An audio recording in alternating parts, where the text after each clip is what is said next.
Corona से बचाव ही इसके खिलाफ सबसे बड़ा हथियार है।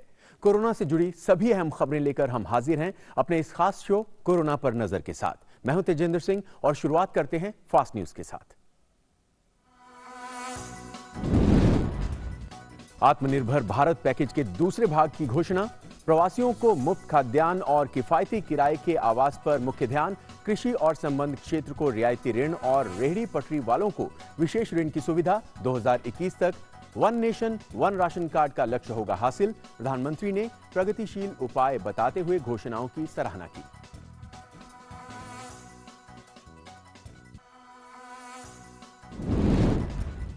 प्रधानमंत्री नरेंद्र मोदी ने वीडियो कॉन्फ्रेंसिंग के जरिए बिल गेट्स से की बात।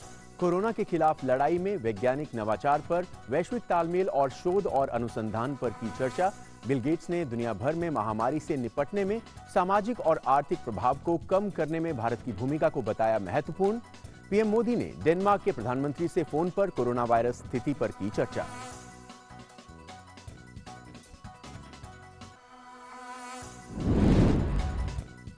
G20 में भारत ने दिया आवश्यक दवाओं, उपचारों और टीकों की सस्ती दरों में उपलब्धता पर जोर। वाणिज्य और उद्योग मंत्री पीयूष गोयल ने कहा, इस संकट के दौर में भारत ने अपना वसुधैव कुटुंबकम का दायित्व निभाते हुए विश्व के लगभग 120 देशों को दवा मुहैया कराकर निभाई अपनी भूमिका।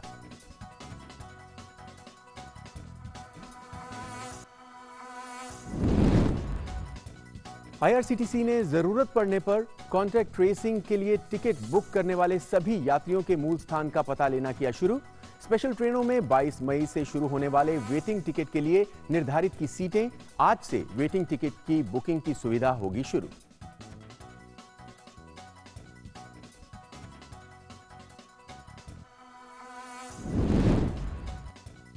एक मई से अब तक 800 श्रमिक स्पेशल ट्रेन के जरिए 10 लाख कामगारों को पहुंचाया गया उनके घर। विदेशों में फंसे भारतीयों को स्वदेश वापस लाने के लिए ऑपरेशन वंदे भारत जारी। 16 से 22 मई तक होगा मिशन का दूसरा चरण।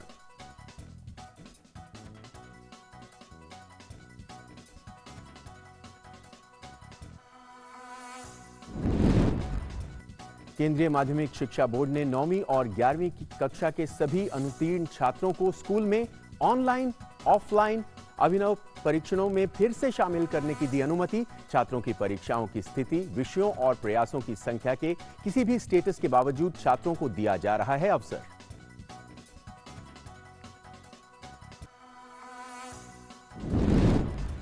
और भारत में कोरोना के 51,401 सक्रिय मामले, जबकि 27,919 संक्रमण मुक्त होकर लौटे घर। 2,649 लोगों की हुई मौत। दुनिया भर में 44,38,000 लोग कोरोना से संक्रमित, 3 लाख से अधिक लोगों की मौत।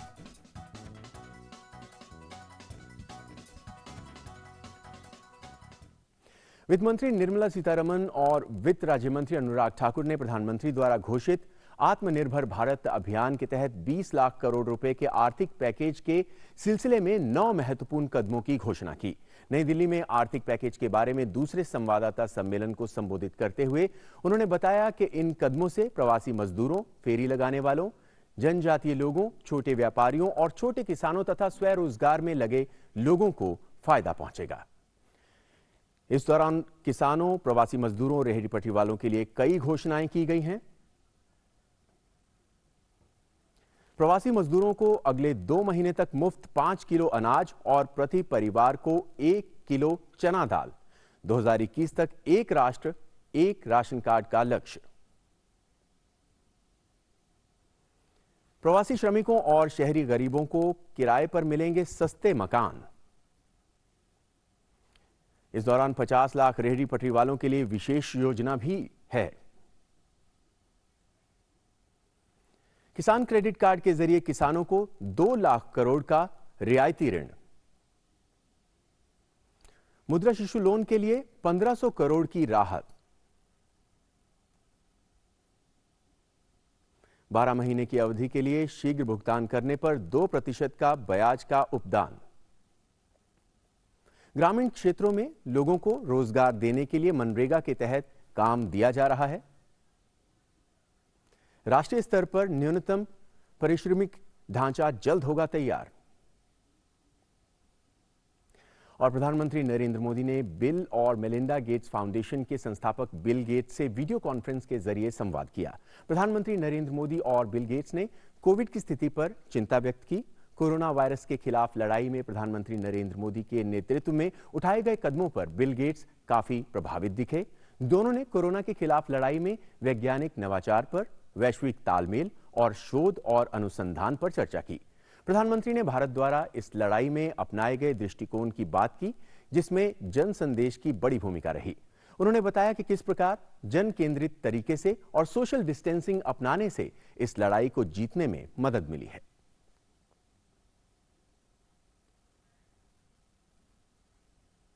और बिल गेट्स ने बातचीत और साझेदारी के पीएम मोदी का धन्यवाद किया। उन्होंने कहा कि महामारी का मुकाबला करने के लिए वैश्विक सहयोग की आवश्यकता है। भारत की भूमिका दुनिया में सामाजिक और आर्थिक प्रभाव को कम करने के लिए महत्वपूर्ण है और सभी के लिए वैक्सीन, परीक्षण और उपचार की पहुंच को प्रशस्त करती है।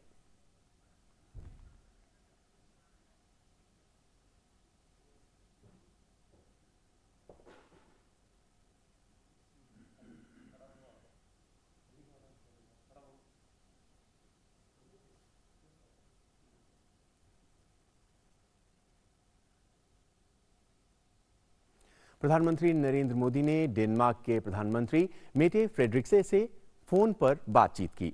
दोनों नेताओं ने कोविड-19 महामारी से निपटने के लिए दोनों देशों में उठाए गए कदमों पर विचारों का आदान प्रदान किया। प्रधानमंत्री ने संक्रमण में वृद्धि के बिना लॉकडाउन प्रतिबंधों में उठाने में डेनमार्क की सफलता की सराहना की। दोनों देशों के बीच ये सहमति बनी कि भारतीय और डेनिश विशेषज्ञ एक दूसरे के अनुभव से सीखने के लिए संपर्क में रहेंगे। दोनों नेताओं ने भारत डेनमार्क संबंधों को और मजबूत करने की अपनी साझा इच्छा को दोहराया और उन तरीकों पर चर्चा की जिसमें दोनों देश कोविड के बाद की दुनिया में एक साथ काम कर सकते हैं। उन्होंने 12 मई को दोनों देशों के विदेश मंत्रियों के बीच ज्वाइंट कमीशन की बैठक के सफल आयोजन का स्वागत किया। भारत और डेनमार्क के बीच एक मजबूत स्ट्रेटेजिक पार्टनरशिप बनाने के लक्ष्य की दिशा में काम करने के लिए नेताओं ने खुद को प्रतिबद्ध किया।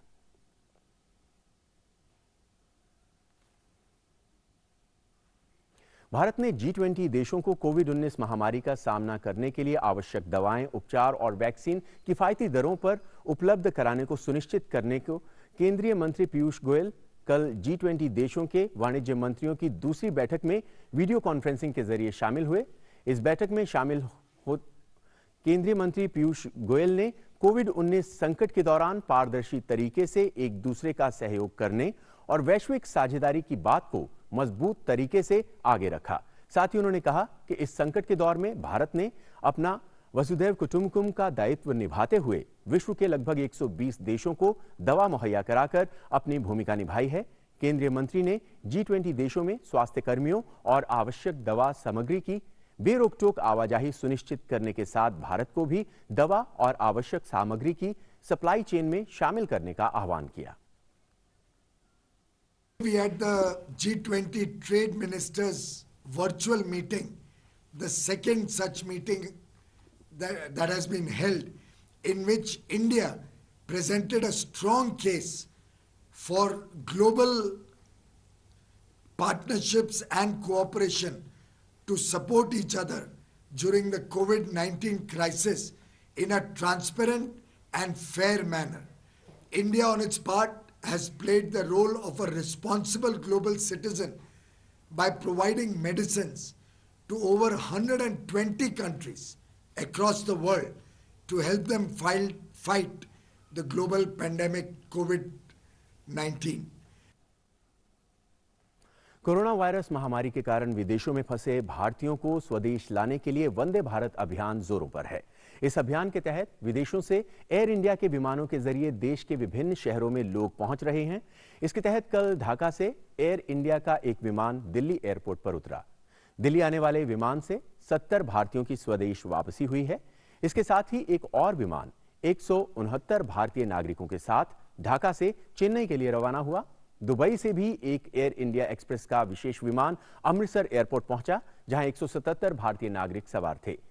हालांकि उनको अपने घर जाने के लिए अभी 14 दिन और लगेंगे, क्योंकि सभी को 14 दिन के लिए क्वारंटाइन कर दिया गया है। इन सभी ने सरकार के प्रयासों की दिल खोलकर तारीफ की और सरकार को धन्यवाद दिया। हैदराबाद के राजीव गांधी अंतर्राष्ट्रीय हवाई अड्डे पर कुआलालंपुर से 117 यात्रियों को लेकर एयर इंडिया का विशेष विमान उतरा। वहीं एयर इंडिया की विशेष उड़ान दुबई से 149 यात्रियों को लेकर भुवनेश्वर के बीजू पटनायक अंतर्राष्ट्रीय हवाई अड्डे पर उतरी। इसके साथ ही देश में जल मार्ग से भी विदेश में फंसे भारतीयों को वापस लाया जा रहा है। समुद्र सेतु के ऑपरेशन के तहत आईएनएस जलाश्व माले पहुंच गया है। यह जहाज लॉकडाउन के तमाम नियमों का पालन करते हुए वहां फंसे भारतीयों को लेकर भारत पहुंचेगा। पहले चरण में आईएनएस जलाश्व से मालदीव्स में फंसे 698 भारतीयों को 10 मई को वापस लाया गया था। वंदे भारत अभियान का दूसरा चरण 16 मई से 22 मई तक चलेगा।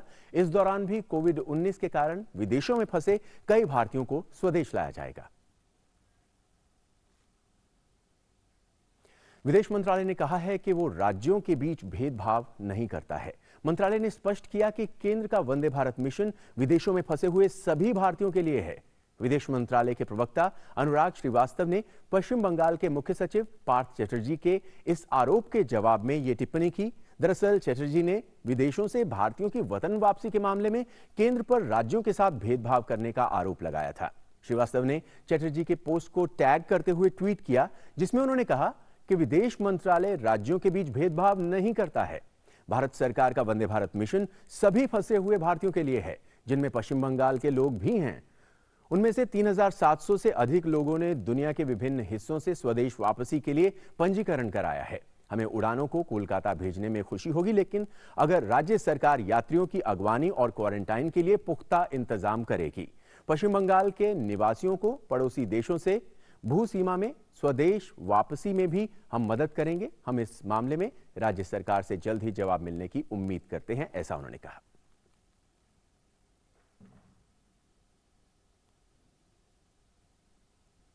रेल मंत्री पीयूष गोयल ने कहा है कि पश्चिम बंगाल सरकार राज्य के प्रवासियों को घर लौटने के लिए सुविधाएं नहीं दे रही है और उसने केवल 7 विशेष श्रमिक ट्रेनों की ही अनुमति दी है, जबकि उत्तर प्रदेश ने ऐसी 400 ट्रेनों के लिए मंजूरी दी है।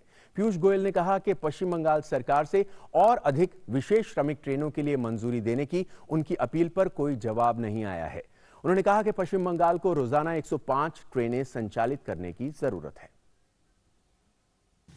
It pains me that several states are not giving permission for these Shramik special trains. States like West Bengal, Rajasthan, Chhattisgarh, Jharkhand are not giving enough permission so that we can run Shramik specials to their states. I once again appeal to West Bengal. Instead of giving 105 trains in 30 days, please give permission for 105 trains every day. And we will send all the migrant labor of West Bengal who wants to go back home. Lockdown के बीच railway की ओर से 15 special ट्रेनें चलाई जा रही हैं। 22 मई से इन special ट्रेनों में मिलने वाली वेटिंग लिस्ट टिकट की बुकिंग आज से शुरू होगी। रेलवे ने वेटिंग टिकटों की संख्या भी तय कर दी है। टिकटों की बुकिंग आईआरसीटीसी की वेबसाइट से ही हो सकेगी। रेलवे के मुताबिक एसी 3 टियर में 100 टिकटें वेटिंग लिस्ट में बुक होंगी, जबकि एसी 2 टियर में 50 टिकटें वेटिंग लिस्ट कोटे में बुक होंगी। वहीं 200 वेटिंग टिकटें स्लीपर क्लास के लिए रखी गई हैं, जबकि एसी 1 कोच में 20 वेटिंग टिकट दिए जाएंगे। दिव्यांगजनों, वरिष्ठ नागरिकों, महिलाओं के लिए आरक्षण को मौजूदा निर्देशों के अनुसार लागू किया जाएगा। शुल्क वापसी नियम के तहत ट्रेन खुलने के 24 घंटे पहले 50% शुल्क वापसी और ट्रेन खुलने के 24 घंटे के अंदर शून्य शुल्क वापसी को रद्द कर दिया जाएगा और मौजूदा शुल्क वापसी नियमों को रेलवे रद्दीकरण और वापसी नियम 2015 के अनुरूप लागू किया जाएगा। दिल्ली से केरल के लिए पहली विशेष ट्रेन 602 यात्रियों के साथ आज सुबह तिरुवनंतपुरम रेलवे स्टेशन पहुंची। रेलवे स्टेशन पहुंचने पर यात्रियों की स्क्रीनिंग और कोरोना के लक्षण की जांच की गई।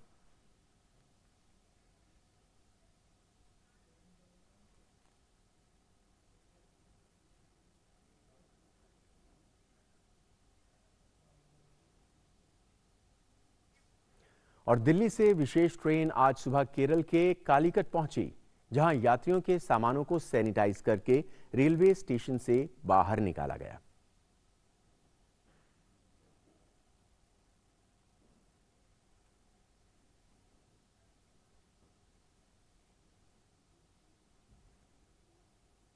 यात्रियों की स्क्रीनिंग की जा रही है। पहुंचने पर उनके सामान को सैनिटाइज किया जा रहा है। विशेष ट्रेनें अपने अपने गंतव्य तक पहुंच रही हैं।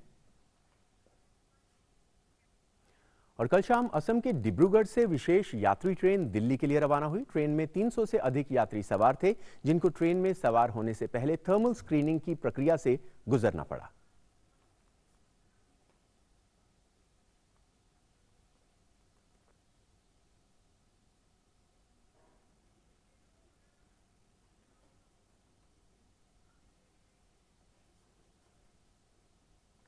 भारतीय रेलवे ने 15 दिन से भी कम समय में श्रमिक स्पेशल ट्रेनों के जरिए 10 लाख से अधिक यात्रियों को उनके गृह राज्यों में पहुंचाकर अहम उपलब्धि हासिल की।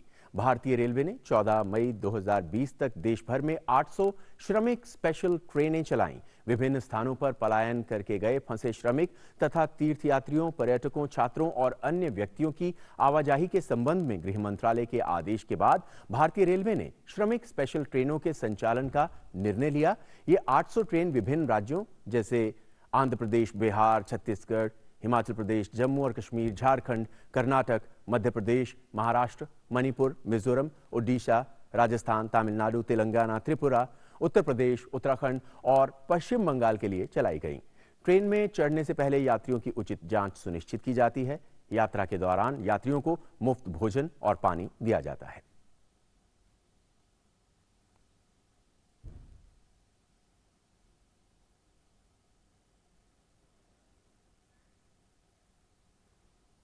केंद्र सरकार ने राज्यों को स्टेशनों से ट्रेन यात्रियों को उनके गंतव्यों तक ले जाने के लिए उन स्थानों पर विशेष बसों का इंतजाम करने की अनुमति दी जहां सरकारी या निजी वाहन नहीं हैं। सभी राज्य सरकारों और केंद्र शासित प्रदेश प्रशासनों को लिखे पत्र में केंद्रीय गृह सचिव अजय भल्ला ने कहा कि विभिन्न जोनों में सार्वजनिक एवं निजी परिवहन पर लगी पाबंदियों को ध्यान में रखकर कुछ राज्य सरकारों ने ट्रेनों से पहुंच रहे यात्रियों को स्टेशनों से घर पहुंचाने के लिए विशेष बसों की अनुमति देने का अनुरोध किया था। गृह सचिव ने बताया कि गृह मंत्रालय की मानक संचालन प्रक्रिया के तहत यात्रियों को रेलवे स्टेशन से घर तक आने जाने की कंफर्ट टिकट के आधार पर इजाजत दी गई थी। केंद्र सरकार ने मंगलवार से दिल्ली और देश के विभिन्न हिस्सों के 15 स्थानों के बीच ट्रेन सेवाएं बहाल की थीं। वैसे भारतीय रेलवे प्रवासी मजदूरों को उनके गृह राज्य पहुंचाने के लिए देश के विभिन्न हिस्सों से सैकड़ों ट्रेनें चला रही है। केंद्रीय माध्यमिक शिक्षा बोर्ड सीबीएसई ने कहा है कि 9वीं और 11वीं के असफल छात्रों को स्कूल आधारित ऑनलाइन, ऑफलाइन या नवोन्मेष परीक्षा में शामिल होने के लिए एक अवसर प्रदान किया जाएगा। बोर्ड का कहना है कि यह अवसर उन सभी विद्यार्थियों को प्रदान किया जाएगा जिनके परीक्षा परिणाम जारी हो चुके हैं या उनकी परीक्षाएं अभी पूरी नहीं हुई हैं।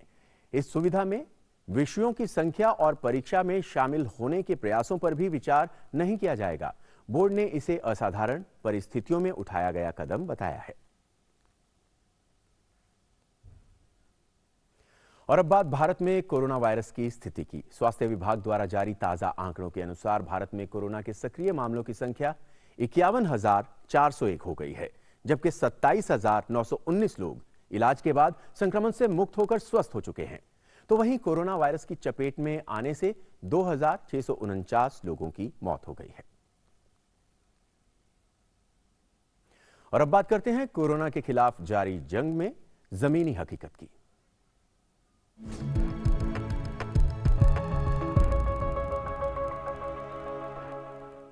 प्रधानमंत्री गरीब कल्याण पैकेज के तहत हिमाचल प्रदेश में करीब 9 लाख किसानों को कोरोना राहत के रूप में किसान सम्मान निधि योजना का पैसा उनके खाते में डाल दिया गया है। इसके अलावा प्रधानमंत्री अन्न योजना के अंतर्गत प्रदेश में 12,000 मीट्रिक टन खाद्यान्न बांटा गया। पेश है ये रिपोर्ट। कोरोना महामारी के दौरान लोगों को राहत पहुंचाने के लिए केंद्र सरकार ने गरीबी रेखा से नीचे रहने वाले परिवारों को 3 महीने तक अतिरिक्त राशन देने का निर्णय लिया है और ये राशन मुफ्त दिया जा रहा है। हिमाचल प्रदेश में भी 24 लाख परिवारों को इसका लाभ मिला है। शिमला जिले के ठियोग क्षेत्र के बीपीएल परिवार मुफ्त राशन पाकर बेहद खुश हैं। जो सेंट्रल गवर्नमेंट ने फ्री राशन की मुहैया करवाया था वो हमें मिल चुका है। मैं प्रधानमंत्री मोदी का हार्दिक दिल से स्वागत करता हूं कि उन्होंने इस घड़ी में, इस आपदा की घड़ी में हमें मुफ्त का राशन भेजा। जो मोदी सरकार की सोसाइटी की राशन योजना है उसका लाभ हमें मिला है। उसके लिए हम बहुत बहुत धन्यवाद करते हैं। जो मोदी सरकार ने जो फ्री वाले सामान किया था वो मुझे मिल चुका है। मैं उसका शुक्रगुजार करता हूँ। इसके अलावा प्रधानमंत्री किसान सम्मान निधि योजना के तहत छोटे व मझोले किसानों के खातों में अग्रिम किश्त डाली गई है। हमीरपुर जिले के किसानों का कहना है कि इस राशि से उन्हें बीज व खाद लेने में सुविधा मिली है। मुझे प्रधानमंत्री सम्मान निधि योजना के तहत जो लाभ लॉकडाउन के अंदर जो राशि मिली है, इसके लिए मैं प्रधानमंत्री नरेंद्र मोदी जी का धन्यवाद करता हूं। मुझे प्रधानमंत्री सम्मान निधि योजना के तहत जो लॉकडाउन के दौरान राशि मिली है, उसके लिए मैं प्रधानमंत्री नरेंद्र मोदी जी का धन्यवाद करती हूं। प्रधानमंत्री सम्मान निधि योजना के तहत जो लॉकडाउन के दौरान राशि मिली है, इसके लिए मैं प्रधानमंत्री मोदी जी का धन्यवाद करती हूँ। निश्चित रूप से लॉकडाउन के इस दौर में प्रधानमंत्री गरीब कल्याण पैकेज गरीब परिवारों के लिए मददगार साबित हुआ है। डीडी न्यूज के लिए शिमला से योगराज और हमीरपुर से जसबीर कुमार की रिपोर्ट। और कोविड-19 के प्रकोप के बीच भी कुछ राज्यों से अच्छी खबरें आ रही हैं।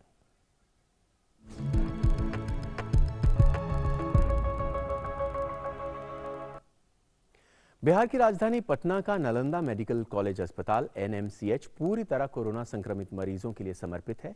यहां कोरोना मरीजों के इलाज की विशेष व्यवस्था है। इस अस्पताल में अब तक कोविड-19 से प्रभावित 142 मरीजों को भर्ती किया जा चुका है। अस्पताल के प्राचार्य डॉक्टर विजय कुमार गुप्ता ने बताया कि यहां कोरोना संक्रमित रोगियों की जांच को लेकर उपचार तक की समुचित व्यवस्था है। यहां से अब तक 128 मरीज पूरी तरह स्वस्थ हो चुके हैं और अपने घर जा चुके हैं।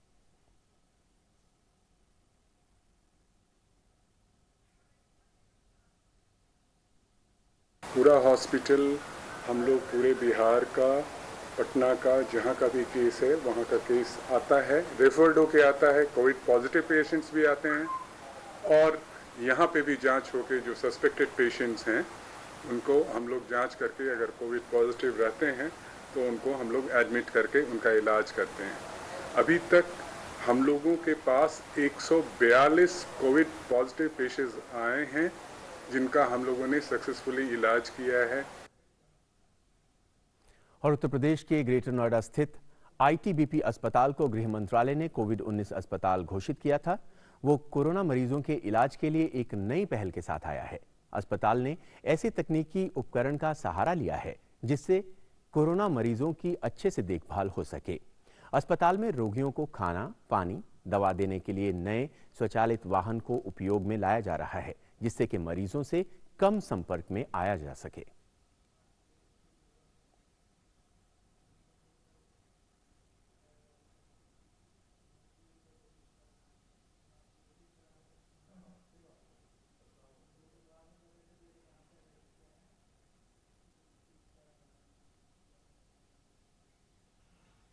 महाराष्ट्र के सांगली से एक अच्छी खबर आई है। यहां एक 94 वर्षीय बुजुर्ग महिला ने कोरोना वायरस के खिलाफ लड़ाई में धैर्य और दृढ़ संकल्प के साथ उसे परास्त कर दिया है। सांगली के कामेरी गांव में रहने वाली ये बुजुर्ग महिला एक संक्रमित व्यक्ति के संपर्क में आने के बाद कोरोना वायरस की चपेट में आ गई थी। इसके बाद इस बुजुर्ग महिला को मिराज शहर के एक अस्पताल में भर्ती कराया गया था। कोविड-19 को हराकर ठीक होने वाली महाराष्ट्र की ये सबसे बुजुर्ग महिला है।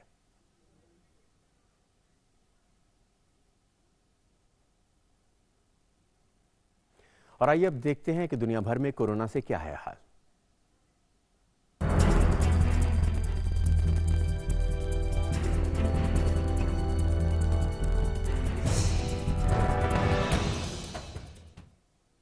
दुनिया भर में कोरोना वायरस से अब तक 44,37,000 से ज्यादा लोग संक्रमित हो चुके हैं। वहीं मौतों का आंकड़ा 3,02,000 के पार पहुंच गया है। इस महामारी में सबसे ज्यादा प्रभावित अमेरिका में 14,16,000 से ज्यादा लोग हैं। वहीं 85,533 लोगों की जान जा चुकी है। देश के सबसे ज्यादा प्रभावित राज्य न्यूयॉर्क में 27,000 से ज्यादा लोगों की मौत हो चुकी है।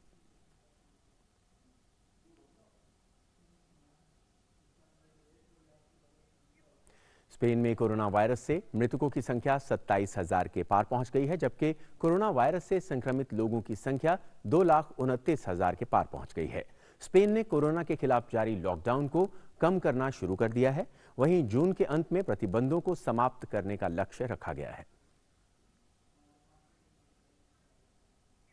फ्रांस के कोरोना वायरस से पिछले 24 घंटों में 351 और लोगों की मौत होने के साथ ही मरने वालों की संख्या 27,000 के पार हो गई है, जबकि कोरोना से संक्रमण के मामले 1,78,000 से ज्यादा दर्ज किए गए हैं।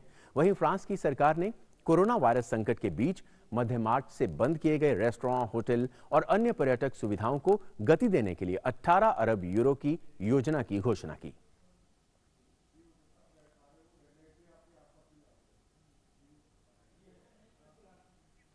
इटली में कोरोना वायरस से अब तक 31,000 से ज्यादा लोगों की जान जा चुकी है। अमेरिका और ब्रिटेन के बाद यहां सबसे ज्यादा मौत हुई है। वहीं 2,23,000 से ज्यादा लोग संक्रमित हैं। यहां गुरुवार को 262 लोगों की मौत हुई। सरकार ने गुरुवार को अर्थव्यवस्था को पटरी पर लाने के लिए 55 अरब यूरो के आर्थिक पैकेज का प्रस्ताव पारित किया।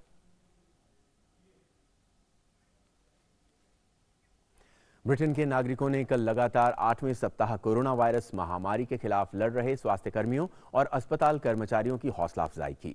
कोरोना योद्धाओं के सम्मान में हर गुरुवार को होने वाले इस कार्यक्रम में ब्रिटेन के प्रधानमंत्री बोरिस जॉनसन और विपक्ष के नेता केर स्टारमर भी शामिल हुए। ब्रिटेन में लोग हर गुरुवार की शाम को ताली बजाने, थाली बर्तन पीटने और वाद्य यंत्र बजाते हुए कोरोना योद्धाओं का सम्मान करते हैं। 26 मार्च को पहली बार किए गए इस कार्यक्रम से लोग भावनात्मक रूप से जुड़ गए हैं।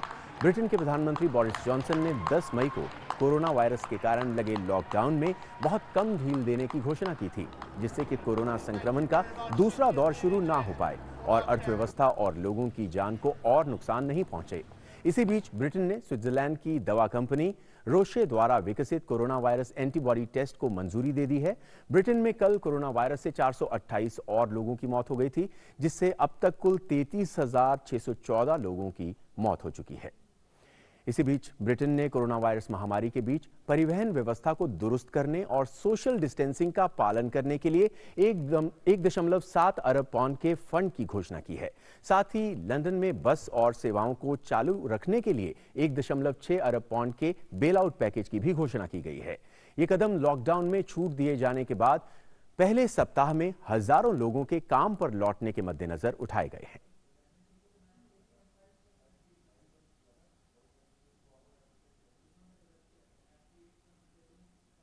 और इस बुलेटिन में फिलहाल इतना ही। दीजिए इजाजत। नमस्कार।